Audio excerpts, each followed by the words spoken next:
Hello everybody, Neil here from the Four Corners and welcome to a Ninjago concept video. In today's video, we'll be talking about a unofficial concept that I made that patches up a lot of plot holes in the Ninjago story. It answers questions like why are there only 4 golden weapons, why isn't there one for water or metal? Or in the Temple of Light, why are there only 4 elements supporting the Green Ninja? Why isn't there a metal one or a speed one supporting the Green Ninja? My concept is supposed to fix all those plot holes. Obviously back then the writers didn't even know Ninjago was continuing, much less that there would be elemental masters, so it's not really their fault that these plot holes exist, but my concept will be able to fix these, and hopefully in the future the writers can adopt some type of concept like this so that we can hopefully get more elemental weapons in the future, because personally the elemental weapons were my favorite collectible. Coming over to my concept, the best way to visualize this is by imagining a green dot in the middle. That would be the main power of Ninjago and the power of the first Spinjitzu Master, so it's basically Lloyd right now. Since we've established that Lloyd's power is in the center, imagine a outer ring with the elements of fire, ice, earth, and lightning. I'm gonna call those the core elements, and those are the main elements of Ninjago that support the first Spinjitzu Master's power. Ideally, you would usually swap out ice with water because water is more essential than ice, and ice is just a byproduct of water, but since we're going by Ninjago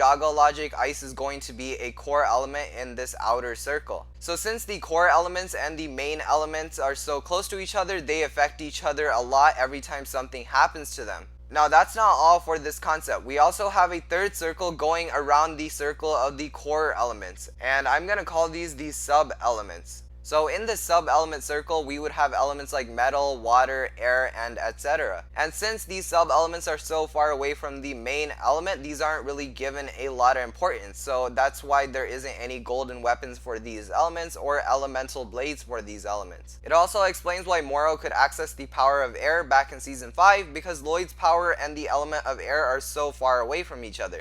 Lloyd's power is a main element and air is a sub-element. Now these elements aren't divided in levels of strength, they're just divided in the levels that the first Spinjitzu Master gave importance to them. So summarizing everything we've talked about so far, we have the main element in the middle, which is the power of the first Spinjitzu Master, and then in the second circle we have the core elements, which is fire, ice, earth, and lightning, and then in the third circle we have the sub-elements, which is everything else. I hope this concept makes sense to you, and comment down below if you have any questions. I'd be happy to answer them. Thank you for watching this video, and I'll see you in the next one. Bye bye.